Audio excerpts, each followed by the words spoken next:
이 사춘기는 건강하게 아이들이 자기 의사를 표시할 수 있고 또 부모로부터 건강한 얘기를 들을 수 있어야 되는데 건강하게 의사소통을 하지 못하니까 아이들도 건강하게 자신의 의견을 얘기하지 못하고 그냥 지나치게 모범적이거나 아니면 지나치게 공격적인 아이로 이렇게 자라는 것이죠. 부모에게 인정받으려는 데서 오는 그런 부분, 지나치게 부모의 뜻대로 살려는, 하나님이 계획하신 자기 자신을 개발해야 되는데 그런 하나님이 계획하신 자기 자신이 아니라 부모가 원하는 자기 자신이 되려고 노력하든가 아니면 그것이 안 돼서 반항을 하던가, 이렇게 두 가지 극단적인 모습으로 나오는 것입니다. 마음껏 여러분에게 반항하는 것, 그것 일탈 행위가 아닙니다. 그것을 잘 받아준다면 아이들이 건강하게.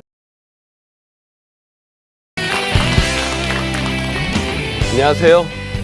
예, 광교지 우천교회 김인하 목사입니다. 어떻게 한 주간 잘 지내셨습니까? 예, 비가 많이 와가지고 더 이렇게 옛사랑이 이렇게 또 떠오르고 뭐 그런 사람들도 많았다고 그러는 것 같아요. 아마 사춘기를 건강하게 보내지 못한 분들은 아마 비가 오면 더 울적해지는 그런 경험들도 한다고 합니다. 이 사춘기라는 것이 참 우리 생활 속에 우리 평생을 지배하는 굉장히 중요한 개념인데 이제 드디어 우리가 사춘기를 이제 본격적으로 들어갈 그런 시기가 되었습니다. 우리가 사춘기 본격적으로 들어가기 전에 지난주까지 우리가 사춘기 이전기의 양육, 우리가 사춘기 이전기에 뭐가 중요하다고 그랬죠? 예, 거의 다 까먹으신 것 같은데, 예, 역시 하여튼 제가 이렇게 늘 강의할 수 있는 것은 자주 까먹어 주시기 때문에 예, 사춘기 이전의 중요한 양육은 친밀감과 자존감을 세워주는 것입니다. 그래서 함께 있으면서 이렇게 격려하고 그 아이들이 이제 떠날 준비를, 만반의 준비를 할 수 있도록 그 연료통을 채워주는 것입니다. 아이들이 사춘기라는 것이 반항의 시기가 아니라 건강한 성인이 되기 위해서 부모를 떠나는 시기이기 때문에 거기에서 오는 두려움과 그런 여러 가지 염려, 그런 낮은 자존감, 이런 것이 아이들을 지배하고 있기 때문에 그런 두려움과 낮은 자존감에서 애들이 자유롭게 내가 어떤 성인이 될 것인가를 마음껏 여행할 수 있게 하기 위해서 중요한 것이 바로 친밀감과 자존감이라고 말씀을 드렸습니다. 그래서 이 친밀감, 그런 건강한 애착 관계를 가져야 되는데 부모가 조건부 사랑을 해주었다든지 아니면 지나치게 헌신적인 사랑을 해주었다든지 이럴 때도 문제가 됩니다. 많은 분들이 헌신적인 사랑이 문제가 되나? 이렇게 생각을 의아하게 생각하실 텐데 헌신적인 사랑을 하는 부모의 그 마음속 깊은 곳에서는 너는 내가 원하는 대로 해야 돼라는 그런 의도가 깔려 있기 때문에 그렇거든요. 우리가 누군가에게 이렇게 헌신적인 사람, 한번 그런 친구를 만나보신 적 있습니까? 근데 정말 자기의 생각은 늘 말하지도 않고 늘 희생만 해요. 근데 그렇게 희생하는 사람의 마음속에는 뭐가 자라죠? 상처가 자랍니다. 왜냐하면 사람은 다 건강하게 자기 의사를 표시하고 또 다른 사람의 의사를 받아들이면서 이렇게 건강한 의사소통이 이루어져야 되는데 일방적인 헌신의 뒤에서는 사실은 저 사람을 내가 원하는 대로 조정해야겠다. 그래서 저 사람이 원하는 대로 다 들어주는 거예요. 그것이 희생으로 나타나는데 부모가 자녀에게도 그렇게 할 수 있죠. 그래서 그런 희생적인 부모 밑에 자란 아이들은 아주 모범적인 아이로 자랍니다. 왜냐하면 엄마가 저렇게 희생하기 때문에 희생하는 엄마에게 내가 모든 것을 다 맞춰줘야만 엄마가 나를 인정해 줄 거야 라는 그런 생각이 깔려 있기 때문에 사실은 모범생 아이들이 중년에 더 많은 위기를 이렇게 겪게 되는 것입니다. 예, 그래서 이 사춘기는 건강하게 아이들이 자기의 의사소통을 의사를 표시할 수 있고 또 부모로부터 건강한 얘기를 들을 수 있어야 되는데 문제는 성인 아이로 자란 부모님들이 건강하게 의사소통을 하지 못하니까 아이들도 건강하게 자신의 의견을 얘기하지 못하고 이러다 보니까 아이들이 그냥 지나치게 모범적이거나 아니면 지나치게 공격적인 아이로 이렇게 자라는 것이죠. 지나치게 모범적인 아이나 지나치게 공격적인 아이는 큰 차이가 없습니다. 사실 내면을 들여다보면 부모에게 인정받으려는 데서 오는 그런 부분, 지나치게 부모의 뜻대로 살려는, 하나님이 계획하신 자기 자신을 개발해야 되는데 그런 하나님이 계획하신 자기 자신이 아니라 부모가 원하는 자기 자신이 되려고 노력하든가 아니면 그것이 안 돼서 반항을 하던가, 이렇게 두 가지 극단적인 모습으로 나오는 것입니다. 자, 이제 우리가 사춘기 초기로 이제 친밀감과 자존감의 연료를 충분히 채워줬다면 아이들은 건강하게 나는 어떤 어른이 될 것인가, 다시 말해서 나는 누구인가, 나는 얼마나 특별한가, 얼마나 다른 사람과 다른가, 이런 거에 대한 질문을 하면서 질문에 대답을 하면서 아이들은 건강한 성인으로 자라가기 시작하는 것입니다. 자, 우리가 이것을 이해하기 위해서 여러분이 또 이렇게 까먹는 은사가 있으시기 때문에 잠깐 말씀을 드리면, 자, 우리가 브루스 네로모어라는 사람과 또 번 루이스라는 분이 함께 지은 책 중에 Parenting Teens라는 책이 있습니다. 그 책에 보면 0개월에서 3개월까지의 아이들의 단계는 거의 자폐적 단계다. 근데 3개월에서 5개월까지는 엄마와의 일치를 경험하고, 이 엄마와 일치를 경험하는 이 시기가 36개월 이후, 즉 3살에서 10살까지의 경험, 즉 가족과의 일치를 경험하는 시기다. 즉 그래서 3개월에서 5개월까지 부모가 그 아이와 눈빛을 마주하면서 심리적으로 아이와 대화를 하면서 건강하게 아이를 돌본 사람들은 36개월, 즉 3살부터 10살까지 아이들이 건강하게 가족과의 그런 일치를 경험하면서 아이들이 살아갈 수가 있다라는 것을 우리가 지난주까지 배웠습니다. 자, 이제 5개월부터 10개월까지는 구별기라 그래요. 오늘 배울 것이 여기인데, 구별기. 그래서 아이들이 이제 5개월까지는 엄마 얼굴만 엄마 눈만 쳐다보면서 모유를 먹던 아이가 이제 주변의 소리에 자꾸 두리번 거리면서 먹다가도 이렇게 딱 한동안 다른 곳을 쳐다본단 말이죠.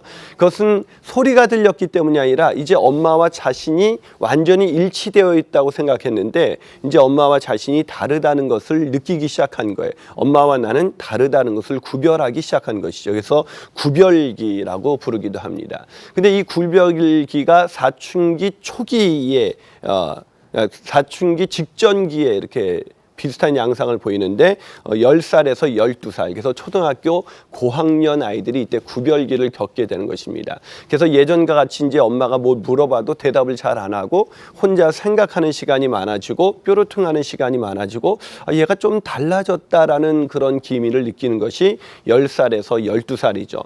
교회 다니는 아이들 같은 경우는 교회 잘 안 가려고 그러고, 늘 형제가 있었으면 사촌들하고 이렇게 명절 때 모이면 아이들하고 늘 그렇게 잘 어울리던 아이가 그냥 혼자 있거나, 이렇게 넌 왜 같이 안 노니? 그러면 괜찮아요. 그리고 그냥 혼자 그냥 이어폰을 꽂기 시작하는 나이가 바로 이 구별기죠.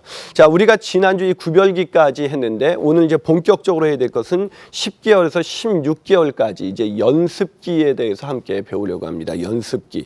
이 연습기는 13살에서 14살까지의 단계를 연습기라고 말합니다. 그래서 13살에서 14살. 그래서 13살에서 14살 사춘기 초기에 이 아이들이 이제 자기와 부모가 다르다, 가족과 다르다는 것을 구체적으로 연습하기 때문에 연습기라고 이렇게 부르는 것입니다.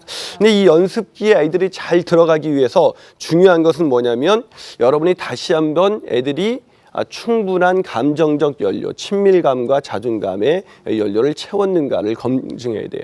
이것을 안 채워주고 애들이 가서 연습하다 보면 쉽게 좌절하고 쉽게 절망하면서 자기에 대해서 지나치게 소극적인 아이가 되거나 아니면 지나치게 공격적인, 반항적인 아이가 되면서 이때부터 게임도 그냥 엄마의 엄마의 교육 안에, 훈육 안에서 적절하게 게임 시간을 조절하던 아이들이 이제 게임 시간을 조절을 못해요. 왜 조절을 못하냐면 이제 세상을 향해서 자기가 구체적인 연습을 하려고 그러는데 그것이 좌절되니까 그냥 가상세계로 들어와 가지고 그냥 거기서 자기 자신을 찾고자 몸부림을 치는 거예요. 그러나 가상세계에서 만나는 자신은 절제 자신이 될 수가 없기 때문에 아이가 빨리 마음껏 나는 누구인가 이런 사춘기를 연습할 수 있도록 끌어내야 되는데, 충분한 감정적인 연료를 채워주지 못한 이 아이들은 이 연습기에 굉장히 많이 좌절을 하고 심각한 그런 반항을 하기 시작하죠. 우리가 이때부터 쉽게 보면 애들이 눈에 띄게 싸가지가 없어지는 시기입니다. 그래서 이제는 이 연습을 본격적으로 하기 때문에 하여튼 하는 일마다 못마땅하는 그런 시기가 바로 이 시기입니다. 그래서 몇 살부터 몇 살이냐면 13살에서 14살까지의 경험이에요. 자, 이 시기를 연습기라고 하는데 이 시기를 우리가 이해하려면 아이들이 10개월에서 16개월에 어떤 행동을 보였는가를 여러분 상상하면 돼요. 자, 10개월에서 16개월에 아이들이 비로소 이제 걷기 시작하죠. 걷는다는 것은 무엇을 의미하는 거예요? 부모로부터 완전히 독립할 준비가 끝났다는 거예요. 이제 엄마가 업어주지 않아도 애 스스로 갈 수 있는 곳이 생겼다는 것입니다. 마음껏 세상을 탐구할 수 있게 되는 것이죠. 자, 이때부터 부모는 불안하시잖아요. 애들이 위험한 것도 만질 수가 있고 또 잘못된 것도 막 어지러 놓고 저지레도 많이 하는 이런 시기죠. 근데 이렇게 저지레와 이런 마음껏 만지는 것을 마음껏 탐구할 수 있도록 해줄 때 아이들의 창의적 능력이 굉장히 발달한다는 거예요. 그러니까 이때 저지레를 우리가 하지 못하도록 그냥 다 막아놓고 고리도 빼놓고 이렇게 다 테이프로 막아놓으면 아이들의 창의성이 자랄 수가 없다. 그래서 창의성이 없는 아이들은 응용 문제에 약한 것이죠. 그래서 초등학교 저학년까지는 시험 공부를 나름대로 그냥 열심히 하다가 점점 고학년으로 들어올수록 창의적인 정말 뭔가를 좀 더 생각해야 맞힐 수 있는 문제가 많아질 때 갑자기 애들이 성적이 떨어지는 아이들이 이때 마음껏 창의성을 개발하지 않은 아이들이에요. 그때 엄마들이 다 막아놓고서 너 왜 이렇게 이것도 몰라? 이것도 응용할 줄 몰라? 이렇게 얘기하면서 이렇게 체근하고 비난하면 아이들은 더 자기 자신에 대해서 성인이 되고자 하는 여행에서 저는 두려움을 갖게 되고 낮은 자존감을 갖게 되고 그 여행을 포기하게 되는 것입니다. 그렇기 때문에 마찬가지로 어떻게 보면 인생에 있어서 다시 한번 그때 창의성을 못 가진 아이라 할지라도 이 13살에서 14살 이때 마음껏 아이들이 자기의 주도로 일을 해볼 수 있도록 연습을 할 수 있도록 위험한 부분이 있지만 그런 부분들에 대한 바운더리를 쳐주면서 그 안에서 마음껏 연습할 수 있도록 도와줘야 아이들이 건강한 성인이 될 수가 있다는 거예요. 그래서 여러분 실제로 이렇게 보면요. 이 사춘기 때 몸살을 많이 알았던 아이들이 어른이 돼서는 별로 이렇게 세상의 유혹에 이렇게 담담해요. 예, 아마 경험에서 나오시는 것 같은데. 근데 보통 우리가 모범생이었던 애들이 오히려 중년기에 가서는 굉장히 많은 몸살을 겪게 되는 것이죠. 그 이유가 저도 제가 가르쳤던 학생 중에 정말 너무너무 착했던 아이가 있었어요. 근데 이 아이가 한양대 경제학과를 들어갔는데 경제학과 들어가고 나서 학교를 안 다니기 시작하는 거예요. 막 일어나지도 않고 부모가 말해도 이제 다 큰 이 청년이니까 어떻게 할 수가 없잖아요. 걔는 그때부터 사춘기를 겪고 있는 거예요. 그때부터 자기 자신이 해온 인생이 아니기 때문에 내 인생을 어떻게 살아가야 되는가에 대해서 고민을 시작하면서 고민을 하는데 이미 자기가 자기 인생이 부모에 의해서 너무 끌려왔다라는 그런 자괴감이 자기의 마음속에 이렇게 들면서 이제 부모에게 아주 극심한 반항을 하는 것이죠. 그래도 그때 한 애들은 나아요. 그때 그 아이들이 이제 대학 4학년 정도 되면 다시 자신에 대한 그런 정체성을 찾아가기 시작하는데 그때도 그냥 부모가 원하는 대로 준 아이들은 중년기의 위기를 겪게 되는 것입니다. 그래서 이 중년기의 위기를 겪는 그런 가정에 이렇게 안을 들여다보면 그냥 내 아들은 이럴 리가 없다는 거예요. 그 부모를 만나보면. 그 어르신들을 만나보면 내 아이들은 여지껏 내 말을 한 번도 거역한 적이 없다는 거예요. 그걸 자랑하시죠. 근데 여러분 인생이 자기가 누구인가를 찾기 위해서 한 번도 부모를 거역하지 않았다는 것은 부모가 원하는 착한 어린이로 살았다는 거예요. 다시 말하면 가면을 쓰고 산 거죠.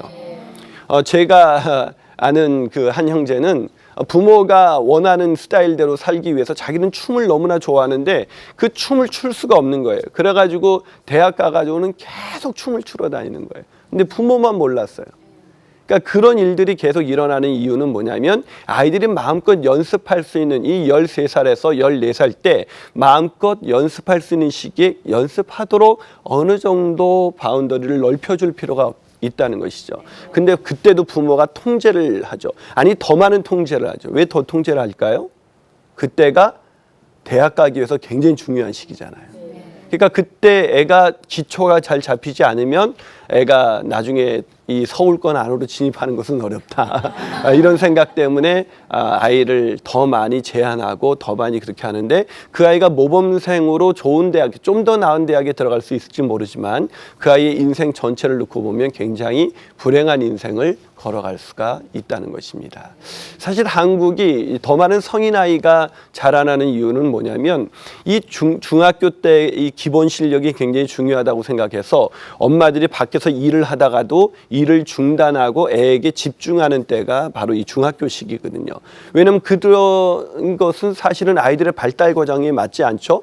자, 초등기까지는 부모와 함께 있는 시기고, 초등기를 떠나고 사춘기가 되면 부모를 떠나는 시기인데, 부모가 함께 있어야 될 시기에는 애를 위해서 더 집 평수도 넓혀가야 되겠고, 애들 학비도 벌어야 되겠고, 그러니까 애들이 필요한 그 초등기에는 밖에 계셨다가 일하러 계셨다가 이제 애가 이제 좀 떠나줬으면 하는 시기에 부모가 달라붙어서 애하고 일을 하니까 거꾸로 이렇게 아이를 양육을 하는 거예요. 그러다 보니까 애는 아주 숨 막히죠. 나 연습할 텐데, 너무나 궁금한 게 많은데 그걸 마음껏 연습하고 싶은데 마치 그 문고리를 빼놓고 테이프를 붙여놓고 아무것도 못 만지게 만드는 그런 어린아이의 상태로 만드는 것이죠. 그래서 사춘기 때는요, 좀 아이들이 이렇게 어른이 하는 것들을 마음껏 좀 흉내를 내보는 시기예요. 뭐 심지어 아이들이 그때 이렇게 담배도 펴볼 수 있고요, 술도 마셔볼 수도 있고요, 이성교제를 시작할 수도 있는 거예요. 그러니까 그것은 전혀 문제아로 변해가는 그런 사인이 아니에요.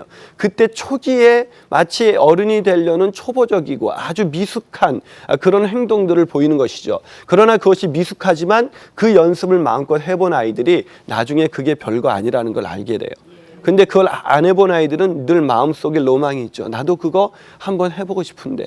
그래서 저도 중학교 3학년 때 예수님을 영접하고 워낙 모범적인 아이로 자라다 보니까, 제가 모범적으로 이렇게 안 생겼다는 그런 표정이신데 굉장히 모범적으로 자랐어요. 근데 제가 그렇게 모범적으로 자라기 전에 제가 초등학교 6학년 때 담배를 폈다는 것을 우리 부모님은 알지를 못합니다.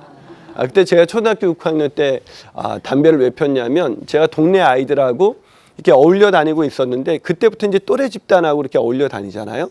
이렇게 어울려 다니고 있는데 이렇게 공사장에 담배가 있는 거예요.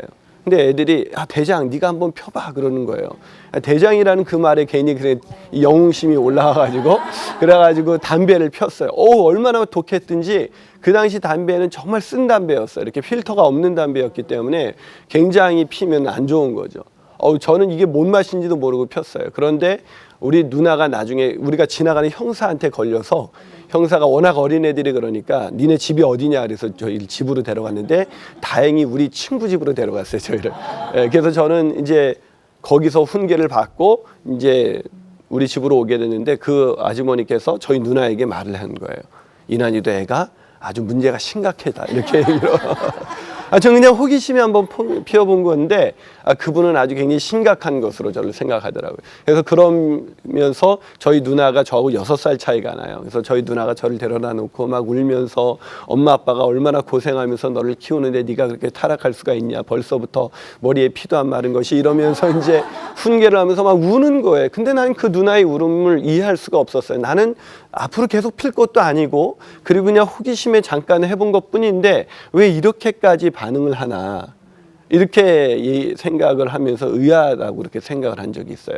그때 차라리 우리 누나가 그거 궁금하지, 펴보니까 어때? 라고 물어봤다면, 누나 내가 펴보니까 진짜 이상해, 이런 걸 왜 어른들이 피는지 모르겠어. 그러면 그런 부분에서 그래, 그거 그렇게 건강에 안 좋은 건데 그것이 중독성이 있어서 네가 처음 펴본 것은 괜찮지만 그거 한 번, 두 번 자꾸 반복하다 보면 그것이 너도 끊고 싶지 않은 그 어른들이 이런 걸 왜 피는지 모르겠어 하는 그런 어른들처럼 될 수가 있으니까, 네가 원하는 모습이, 미래의 모습이 그런 모습이 아니라면 그것을 안 하는 게 좋을 거야. 이렇게 얘기를 해주면 좋은데, 그때 그냥 울면서 통곡을 하면서 완전히 다 타락한 인간으로 이렇게 변한 것처럼 문제아 취급을 하면 문제아로 나도 가는 거예요. 사람 말에 힘이 있어요. 나를 문제아로 보면 문제아로 갑니다. 예.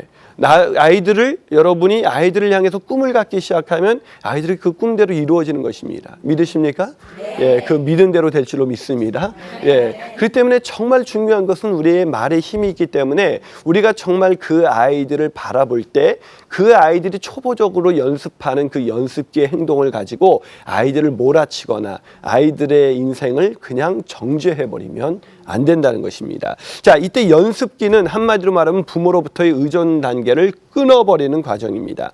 10개월에서 16개월의 아이들이 아장아장 이렇게 걸어가는 것처럼 이 시기 아이들은 본격적으로 부모를 잊고 스스로의 세계에 깊숙이 빠져들게 되면서 행동의 결과에는 전혀 관심이 없습니다.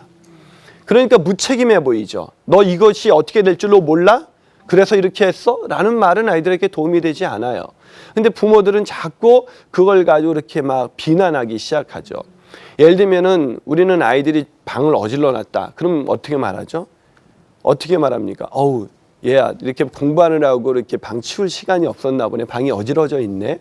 이렇게 얘기합니까? 아니면 야, 넌 정신 상태가 썩어가지고 네 방이 이러니까 네 머릿속이 공부가 되겠냐? 하고 막 비난을 해요.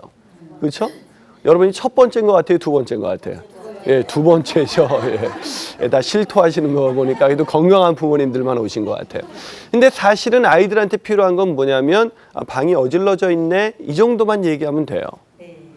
근데 우리가 야, 넌 방 또 어질렀니? 아이고, 넌 한 번 방을 깨끗하게 정리하는 적이 없어. 어떻게 한 번도 없었겠어요? 있었겠죠. 그럼 우리는 정리하는 적이 없어라는 말은 애들을 어떻게 정의하게 됩니까? 아이들이 그래, 나는 원래 정리가 안 되는 인간이야. 난 방 하나도 정리할 수 없는 인간이야. 그걸 받아들인단 말이죠.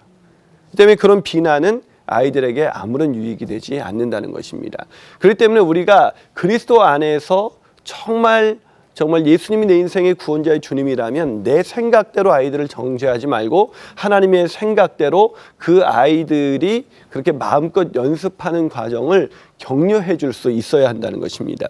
근데 지나친 염려 없이 이 부모와 가족으로부터 독립하기를 아이들은 배우고 싶어 하는데 부모들은 지나친 염려를 가지고 이 시기를 이렇게 보낸다는 것입니다. 또 이때 아이들은 친구들과 자기가 겨룰 수 있다고 느낍니다. 그래서 자꾸 친구들과 비교하기 시작하고 그래서 친구가 이제 본격적으로 중요하게 여기는 시기입니다. 그전엔 친구들과 그냥 노는 것이 좋았다면 이제 친구들은 자신의 인생의 가장 중요한 동지예요. 전우처럼 느끼는 시기예요. 그래서 이때 접어든 아이들을 이렇게 어울려 다니는 거 보면 친구가 하는 건 다 따라해야 돼요. 그래서 중학교 저학년 아이들 이렇게 모습을 한번 지켜보신 적이 있어요? 제가 엊그저께도 그 아이들 그 초등학교 이렇게 어린이 그 체육대회 간 적이 있거든요. 근데 거기에 중학생들이 왔더라고요. 중학생 4명이 여학생들이 왔는데 어떻게 보면 헤어스타일이 다 똑같아요. 단발머리에 여기 일자로 딱 자르고 안경도 비슷한 거 쓰고 아주 교복까지 입혀놓으니까 이게 똑같은 애들이 4명이 이렇게 다니는 거예요. 근데 애들이 그것이 왜 중요하냐면 아이들에게 친구들과 함께 이 길을 걷는 것이 아이에겐 굉장히 중요하기 때문에 그것이 우정이라고 생각해요. 애들과 똑같이 하고 다니는 것이 애들에겐 굉장히 중요한 우정의 표시인 것입니다. 그런데 우리는 그 헤어스타일에도 야, 이 헤어스타일이 뭐니? 네 좀 개성 좀 가져봐. 그렇게 얘기한다고 해서 애들이 개성을 갖는 것이 아니라 오히려 친구들과 우정을 쌓아가는 야, 니네 친구들과 함께 그렇게 다니니까 정말 너희들이 더 친해 보이고 더 이렇게 친밀한 우정을 쌓는 것 같다라고 그 아이들이 우정을 쌓는다는 것을 격려해 주는 것이 훨씬 더 중요한 거예요. 그렇기 때문에 이런 친구들과 우정을 쌓아가는 이 시기에서 또 우리 아이들이 갖게 되는 또 하나의 그 중요한 정체성의 발견은 이 성적인 정체성을 발견하려고 한다는 것입니다. 그래서 이성에 대해서 구체적인 관심을 갖게 되는 것이죠. 자, 이때 아이들이 특징을 우리가 지금 몇 가지 말씀을 드리면 전에도 말씀드렸지만 이렇게 노크 없이 애들의 방문을 열었을 때 애들이 아우 짜증나라는 얘기를 아주 입에 달고 다니는 식입니다. 아우 짜증나. 이러면서 그런 부분에 대해서 늘 느끼고 있기 때문에 아이들이 노크하지 않고 집에 그 애들 방문을 열었다가는 애들이 막 소리를 지르면서 엄마 노크 좀 하고 들어와요 이렇게 막 하는 식입니다. 그때 우리가 어떻게 한다고요? 아, 그래, 네가 이제 사춘기 초기지. 네가 구체적으로 이제 연습이 필요한데 내가 너의 프라이버시가 있다는 걸 모르고 문을 열고 왔네. 앞으로는 엄마가 꼭 노크를 하고 들어올게. 이런 엄마가 있어요? 이런 엄마가 없죠. 어떻게 하죠? 그냥 과일 먹으려고 갖고 들어갔던 과일을 그냥 칵 놓으면서, 야, 너 어디서 배운 버르장머리야? 너 이게 어디 싸가지 없이 이게 네 방이야? 그러면서 이상한 얘기를 하기 시작해요. 이게 네 방이야? 이게 네 집이야? 이거 다 엄마가 산 건데. 아마 회심의 웃음을 이렇게 짓고 계시는데, 그러면서 막 이제 애를 그때부터 친구를 비난하기 시작하죠. 너 이렇게 싸가지 없어진 게 그 옛날에 그 친구를 사귀면서부터 그렇게 된 거야. 그러면서 이제 그 친구를 비난하는 거죠. 늘 말씀드렸지만 친구를 비난하는 것은 아이들이 자신을 모욕하는 것으로 느끼는 것입니다. 그전에는 아이들이 그냥 친구에 대해서 놀기 때문에 좋았던 친구인데 자신의 전우애라니까요. 그러니까 자기에겐 둘도 없는 친구이기 때문에 친구를 비난하면 아이들이 쾅 치고 나서 그냥 방을 나가버립니다. 그럼 이제 이를 갈고 이제 남편한테 일르죠. 여보, 얘가 이렇게 돼가지고 이렇게 싸가지 없이 나갔으니까 당신이 어떻게 좀 해봐요. 그럼 이제 아빠가 딱 벼르고 있다가 딱 들어와서 너 일로 들어와서 앉아봐. 그럼 애들이 고분고분 앉지 않습니까? 아이씨 하면서 그냥 팍 털퍼가죠. 그럼 아빠가 이게 어디서 버르장머리 없이, 이제 아빠한테 똑같이 얘기합니다. 너 이거 엄마한테 너 이렇게 했다며. 그러면서 그럼 애가 대답도 안 해요. 그럼 아빠는 대답 안 하는 거에 더 짜증나요. 왜냐하면 내가 말했는데 대답을 안 해? 가타부터 대답을 해야 되는데 대답 안 하는 것이 반항하는 것으로 느끼니까 너 왜 대답 안 해? 대답 안 해? 아, 그래서요. 이렇게 얘기하면, 그래서 이게 어디 하고 손을 딱 들면, 때리려고 손을 딱 들면 애가 갑자기 손을 탁 하고 막아요. 예, 다 경험하셨군요. 예. 옛날에는 그거를 그냥 고분고분하게 엄마 아빠 잘못했, 이쯤 나오면 잘못했다고 빌어야 정상인데 애들이 잡는 거예요. 그때 아빠의 손이 떨리기 시작하는 거예요. 그러면서 이게 안 놔? 안 나다 아이 하고 애가 탁 놓고 그냥 또 나가버리는 거예요, 집을. 그러면 이제 이 아버지는 화가 나서 엄마한테 괜히 화풀이를 합니다. 당신 집에서 도대체 뭐 했어? 애들 안 키우고 뭐 했어? 애 교육을 도대체 어떻게 시켰던 거야? 그러면서 화를 딱 내고 자리에서 일어나서 방으로 들어갑니다. 그리고 남자는 속으로 생각해요. 다시는 애를 건드려서는 안 되겠다. 이렇게 생각하는 것입니다. 이제 되게 두려운 거죠. 자기 힘을 가했는데 힘이 안 통하는 나이가 되었구나라는 것을 느끼는 시기입니다. 자, 그래서 이때 특징은 첫 번째, 부모의 모든 말에 반대하거나 말대꾸를 하거나 의의를 제기하기 시작합니다. 부모의 모든 말에 반대하거나 말대꾸를 하거나 의의를 제기합니다. 그래서 사춘기에 이렇게 잘못된 악순환이 있는데, 이때 말대꾸하고 반항하고 이럴 때 여러분이 자꾸 도전한다고 느끼시면 안 돼요. 내 권위에 도전한다고 느끼면 뭘 하게 할까요? 통제를 하게 되겠죠. 더 강압적으로 누르게 되겠죠. 그런데 애들이 성장하는 성장통으로 이해를 해야 되는데, 그걸 성장통이 아니라 반항하고 도전이라고 느끼면 통제하게 되죠. 자, 그러면 이 아이는 두 가지 중에 하나인데, 아이는 그 통제와 강압이 너무 세면 어떻게 생각이 되냐면, 친구들과 함께 우정을 발전시키면서 자기가 성인이 되려고 하는 부모로부터의 의존 관계를 끊으려는 것을 아예 포기하게 됩니다. 자, 그러면 애들이 그런 시도를 계속 그렇게 누르게 되면 아이들은 그 다음부터 어떻게 되냐면 그거를 아예 포기하게 되고 아주 내면적인 아이가 되거나, 아니면 그런 부모가 자기가 건강하게 성장하려는 것을 부모가 원하지 않는다고 생각해서 아예 집을 나가버리거나 아니면 그냥 반항을 하게 되죠. 그러면서 아이가 술이나 심지어 담배, 마약이나 가출을 도피처로 삼게 되는 것입니다. 물론 아이들은 때로는 심한 운동과 공부에 몰입하기도 해요. 부모의 그런 도전으로부터 피하기 위해서. 우리 아이들이 좀 그렇게 몰입했으면 좋겠죠. 그래서 공부에 몰입했으면 좋겠는데, 그런 것에 몰두해서 거기에 쭉 빠져드는 것도 부모가 자기를 이해해 주지 못하는 것을, 즉 부모의 이해에 결여를 메꾸려는 하나의 시도일 뿐이다. 뭔가 음악에 심취한다든지 아니면 자기가 게임에 중독된다든지, 그런 모든 것들이 부모의 이해하지 못하는 부모의 그 결여를 메꾸려는 그런 노력들이다. 그래서 중요한 것은 이때 아이들이 말을 잘 듣느냐 아니냐가 아닌 거예요. 우리는 아이들이 말을 잘 듣느냐 아니냐를, 내 아이를 성공적으로 자녀 양육을 시켰다 안 시켰다 그렇게 보는데, 말을 잘 듣느냐 아니냐가 중요한 것이 아니라는 것입니다. 그래서 그때 아이들이 이때 반항하거나 말대꾸를 한다. 이것이 정상적인 초기의 특징이다. 몇 살이요? 13살에서 14살 아이들의 특징이라는 거예요. 두 번째 특징은 자기중심적이고 아주 자아도취적으로 이렇게 빠집니다. 그래서 내 거라는 말을 10개월에서 16개월 되는 아이들이 처음 말을 배운 애들이 하는 말이 뭐냐면 내 거라는 말을 해요. 내 거. 이 내 거에 대한 이 집착은 아이들이 굉장히 강합니다. 여러분 아이들한테 잃어본 적 있어요? 애들하고 똑같이 간식을 줬어요. 근데 큰 아이하고 작은 아이가 간식을 줬는데 큰 아이가 간식을 벌써 크니까 후다닥 먹어 쳐버렸어요. 자, 그리고 나서 작은 아이 걸 달라 그러는 거예요. 그럼 작은 아이는 내 거 그러면서 안 주는 거죠. 그럼 그때 부모가 어떻게 해요? 자꾸 큰 아이가 징징대요. 엄마 더 줘, 나 먹고 싶단 말이야. 막 큰 아이가 징징대면 어떻게 얘기하죠? 다시 둘째, 어떻게 해줘요? 형 하나 주라고. 맞아요. 그것이 부모님들의 일반적인 방식입니다. 자, 그래서 작은 애가 큰 애를 위해서 양보를 하게 되죠.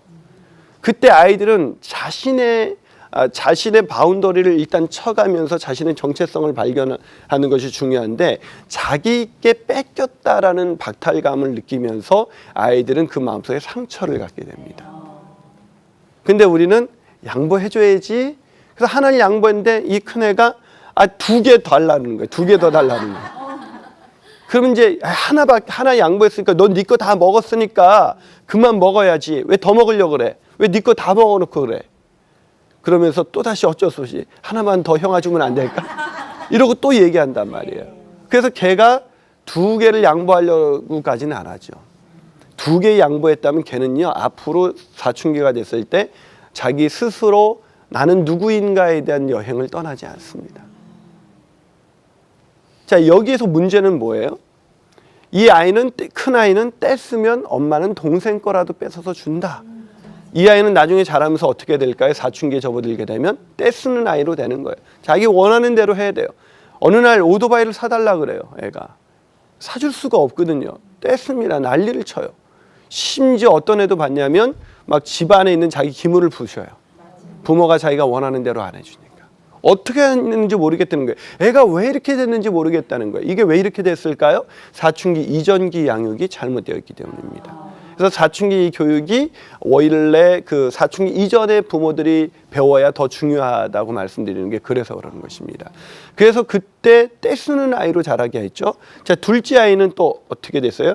자기 거에 대한 자기의 바운더리가 침해를 당하게 됐죠. 그러니까 이 아이는 더 어떻게 되냐면 그 다음부터는 빼앗기지 말아야겠다라는 게 더 강해져요. 그래서 에고의식이 더 강해져요. 그래서 자기만 아는 아이로 점점 변해갑니다. 그래서 이런 아이들 보신 적이 있어요? 얘가요 초등학교 때까지는 그렇게 양보도 잘하고 그렇게 착했던 애가 갑자기 변했어요. 아니요, 애가 부모에게 인정받기 위해서 끝까지 이렇게 버티다가 이제는 더 이상 안 되겠는 거예요. 그래서 훨씬 더 내향적인 아이가 돼요. 자기 것이 더 강한 아이가 되죠. 그러니까 이런 아이들의 문제를 해결하려면 10개월에서 16개월에 아이들이 내 거라고 말할 때 그래 이거는 네 거야 라고 바운더리를 쳐줘야 돼요. 이거는 형아 거 이렇게 얘기를 해줘야 되죠. 근데 남의 집 가서도 얘가 내 거라고 그런단 말이죠. 그러니까 이것이 그럴 때 우리는 어떤 생각이 들어요? 얘가 이게 왜 지 거 남의 것도 구별을 못하네 이게. 그러면서 창피하죠. 내가 마치 내 아이가 그랬는데 내가 남의 집 것을 탐내는 것처럼 보일까 봐 그것이 더 창피하니까 애한테 이게 어떻게 네 거야? 네 게 어디 있어? 이것만 하면서 막 혼내기 시작한단 말이죠. 자, 그러면 아까 그 아이들도 간식을 줄 때 애들이 내 거 막 싸울 때 이 문제 해결점은 어디 있을까요? 왜 큰 애는 먹고 더 달라 그럴까요? 욕심이 있어서 그래요? 아니요, 큰 애잖아요. 큰 애하고 작은 애의 식사량이 똑같겠어요? 다르죠. 그러니까 큰 애는 애초부터 더 만들어 주는 거예요. 너는 크니까 조금 더 이렇게 네 양은 이만큼, 너는 몇 살이니까 양은 이만큼. 그렇게 해서 주면 일단은 그 상황을 안 만들겠죠. 근데 처음부터 그 양을 조절하지 못한 엄마가 지혜롭지 못한 것이고, 두 번째는 그것이 됐을 때 애가 더 달라 그럴 때도 단호하게 안 돼, 다음에 해줄게 라고 분명하게 바운더리를 쳐주고, 엄마는 내가 뗐어도 엄마가 말하는 부분을 기준이 넘어서면 더 이상 해주는 분이 아니야. 그 규칙을 알게 되는 것이죠. 근데 우리가 어렸을 때는 규칙이라는 부분들을 거의 가르쳐 주지 않고 그냥 막 자라게 합니다. 그러다가 나중에 이제 규칙대로 야 몇 시에 들어와라 막 이러면 애는 웬 간섭이야 이렇게 생각을 하는 것이죠. 그래서 사춘기 이전에 규칙이 없던 아이들이 이때 아이들이 이제 막 지멋대로 행동하니까 이 지멋대로 저지레를 막 하러 다니니까 이거에 대한 규칙을 심어주려고 하면 이때부터는 충돌밖에 일어나지 않는다. 그래서 그 전에 규칙을 알려주고 이런 자존감을 심어줘야 된다는 것입니다. 그래서 이때는 아이들은 내 거라는 얘기는 자기 주장만 옳고 부모의 주장은 다 틀렸다. 그래서 아주 이기적인 그런 단계를 거치게 되는 것입니다. 그래서 제가 이렇게 얘기했어요. 제 딸내미가 2살 차이가 나는데 막 자꾸 싸우는 거예요. 그래서 자꾸 제가 뭘 심어줬냐면, 자 세은아, 이 세진이는 세은이 동생이야. 세은이 거야. 세은이 동생이야. 이렇게 얘기를 해주니까 아, 동생도 내가 보호해줘야 될 존재구나라는 것을 알게 되는 것이죠. 그래서 자꾸 그렇게 동생들한테도 그런 소유욕이 이렇게 인생은 내 거야라고 이렇게 말하는 아이들한테 그래 네 인생은 네 거가 되기 위해서는 네 건데 그러기 위해서는 너도 이제 책임을 지는 그런 존재가 되어야 돼라는 것. 네가 그것을 누리려면 네가 이제 해야 될 일들이 이런 것이 있어라는 그런 책임을 강조해줘야 되고 자신의 인생을 객관적으로 바라볼 수 있도록 해줘야 한다는 것입니다. 또 이때 아이들의 세 번째 특징은 새로운 체험과 기회들에 흥분하면서 본격적으로 성인의 행동을 연습하기 시작한다는 것입니다. 그래서 부모가 있다는 사실을 거의 잊고 부모가 안 된다고 말할 때까지 의도적으로 친구들과 시간을 보낸다는 것입니다. 그래서 부모의 감독을 받지 않고 새로운 시도를 마음껏 하려고 노력합니다. 예를 들면 새로운 친구, 새로운 음악, 새로운 패션. 자, 우리 아이가 초등학교 5학년 되었을 때 한 얘기가 있어요. 그 아이가 그 전에 좋아하던 건 핑크색이었거든요. 근데 이제 초록색으로 변하는 거예요. 색이 변했다는 것도 이제 아이들이 이제 건강한 성인으로 자신만의 색깔을 찾아가기 시작했다는 것이죠. 유아기적인 그런 사고를 버리기 시작했다는 거예요. 그래서 이때 아이들은 되게 많이 오버하고 굉장히 과장된 행동을 하고 굉장히 위험한 행동을 합니다. 그래서 아까 말씀드린 것처럼 이때 술과 담배에 애들이 거의 노출이 가장 많이 되는 그런 시기입니다. 내 애는 안 폈겠지. 착각이십니다. 아이들도 다 그런 술과 담배를 입에 대게 돼 있는데 이때 부모들의 반응은 우리 아이가 죄악에 빠지지 않게 해주십시오. 뭐 이렇게 막 간절하게 붙들고 막 기도하시는데 아이들이 그때 보이는 그런 행동은 보편적인 행동이다. 그래서 그런 부분 속에서 그냥 아이들이 좀 건강하게 그냥 그런 부분들을 받아들일 수 있도록 그거에 대한 유해성을 정보만 주기 시작하면 아이들이 그 정보를 가만히 듣고 이렇게 판단하기 시작한다는 것이죠. 아이가 저지를 할 때 이건 위험한 거야 라는 정비를 주지 안 돼! 누가 만지라 그랬어 하고 탁 그렇게 뺏는 행동은 아이들의 창의성과 자신이 누구인가에 대한 그 여행을 좌절시키듯이 아이들이 그런 위험한 행동을 할 때 어디서 네가 어린 것이 벌써 이런 거 손대고 네가 어떻게 하려고 그래 막 이러면서 애를 비난하고 정죄하고 좌절시키지 말라. 오히려 그거에 대해서 그래 한 번쯤 그럴 수 있다. 엄마 아빠도 그런 경험을 했었는데 그것은 이런 위험이 있고 이런 중독성이 있기 때문에 그래서 피하는 것이다 라고 얘기를 해줄 필요가 있다는 것입니다. 그래서 술과 담배는 비행 청소년만 저지른 그런 일탈이 아니라 성인이 되고자 하는 연습 과정에서 아이들이 흔히 저지르는 그런 모습이라는 것입니다. 그래서 그런 부분에 대해서도 술과 담배를 하는 아이들에 대해서 이제 여러분이 다른 시각을 갖게 된 것입니다. 자, 네 번째로 아이들의 특징은 친구들은 경쟁자이자 가장 중요한 동료라는 것입니다. 경쟁자이자 그 동료예요. 그래서 친구들을 이기고도 싶고 친구들에게서 떨어져 나가는 것을 가장 위험하게 생각하는 것입니다. 요즘 그 친구들과 이렇게 어울리다 보면 아이들을 우리가 흔히 이런 아이들을 비행 청소년이라고 그러죠. 비행 청소년. 여러분 그래서 오죽하면 이런 유머가 있습니다. 고층 아파트에서 불이 났는데 그 집에 살고 있는 아버지, 엄마 그리고 두 아들이 창문으로 뛰어내렸는데 한 명도 다치지 않았대요. 왜 안 다친지 아세요? 너무 진지하게 받아들이는데 이건 유머입니다. 예, 첫 번째는 아버지는 제비였기 때문에 안 떨어져 죽었고 엄마는 날라리였기 때문에 안 떨어져 죽었고 큰 아들은 비행 청소년이었고 작은 아들은 덜 떨어진 놈이었기 때문에 그렇답니다.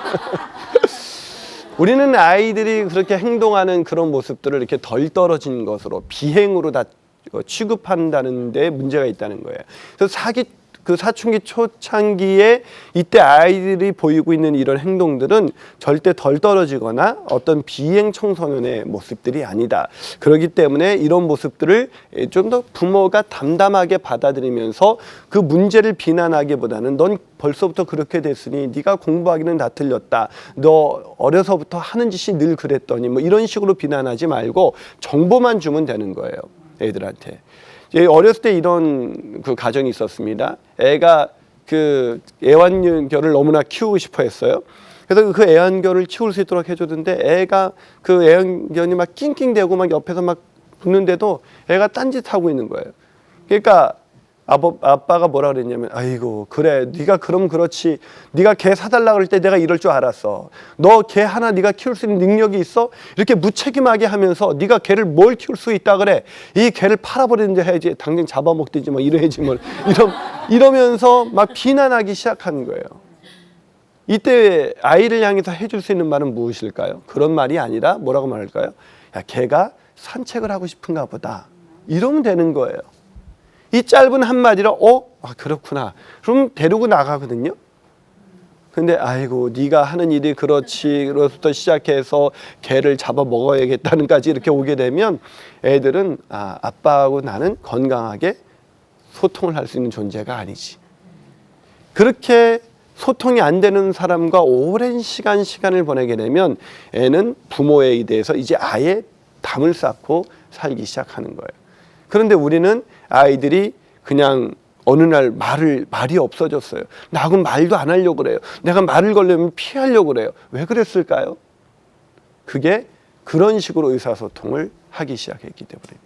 그래서 제가 우리 그 교회에서 또한 그 자녀형통 세미나를 하면서 이렇게 사춘기 이해 세미나를 하고 나서 반드시 하는 세미나가 이제 통통 세미나라 해서 대화가 통하면 자녀가 형통한다. 이래서 통통 세미나에서 자녀 대화 세미나를 하는 거예요.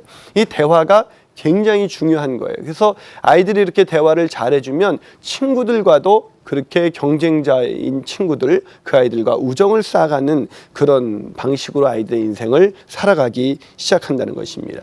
여러분, 그래서 이때 아이들이 사춘기 초기 때 특히 교회 다니는 아이들이 가장 중요한 게 뭐예요? 학원을 다니든 교회를 다니든 이 아이들에게 중요한 건 뭐예요? 친구가 있냐 없냐. 수련회 갈래? 그럼 친구가 안 간대요. 그래서 안 가요. 야, 그럼 너 친구 안 간다고 너도 안 가? 친구 죽으면 너도 죽을래? 막 이러면서 뭐 자꾸 이제 막 비난하는 것이죠.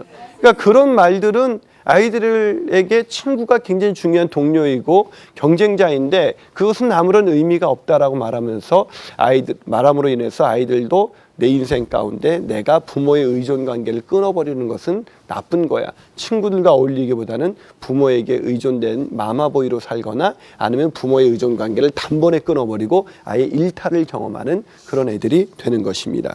그래서 아이들이 친구들과 소통하기 위해서 지금은 이제 핸드폰이 좀 이렇게 누구나 갖고 있는 이 청소년들 중에서 안 갖고 있는 아이들이 없죠, 그렇죠? 근데 예전에는 이 아이들이 휴대폰을 갖고 있는다는 것이 사치처럼 느껴졌죠. 근데 애들이 왜 휴대폰을 갖고 싶어 하는 것일까요? 왜 갖고 싶어 하는 것 같아요? 친구 때문이에요. 그 때문에 휴대폰을 사달라는 얘기는 무슨 얘기예요? 나 친구와 소통 관계를 더 잘 맺기 위해서, 우정을 잘 쌓아가기 위해서 휴대폰이 필요해요 라고 말하는 거예요. 그때 우리가 어떻게 얘기했죠? 아, 그래, 네가 친구하고 의사소통을 하려면 이 휴대폰이 필요했는데 엄마가 이걸 몰랐구나 하면서 휴대폰 사주셨어요? 아니죠. 뭐라고 말했습니까? 네가 휴대폰이 왜 필요한데? 네가 학생이 돈 벌어? 이게 월 나오는 페이가 얼마나 되는지 알아? 월 사용요금 네가 낼 수 있어? 그 돈 벌 수 있어?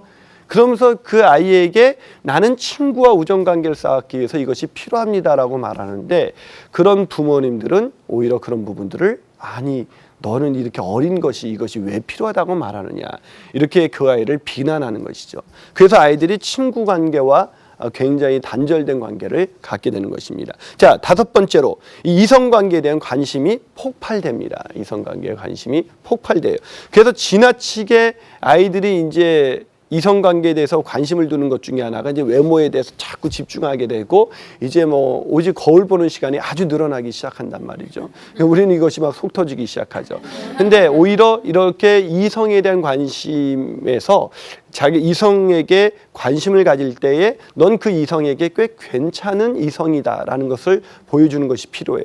그래서 아이들의 신체의 변화, 그 신체의 변화 속에서 그 신체가 갖는, 특히 여자 아이들에게는 그것이 여성에게 참 너무나 중요한 그런 정말 그 다음에 생명을 잉태할 수 있는 그런 소중한 그런 몸으로 하나님이 지으셨다라는 것을 가르쳐주고, 또 남성다움이 뭔지, 남자다움이라는 것은 여자를 보호해주는 그런 부분들에 대해서 이야기해 주는 것이죠. 그래서 예전에 네 아빠가 엄마를 이렇게 보호해줬어. 그럴 때 진짜?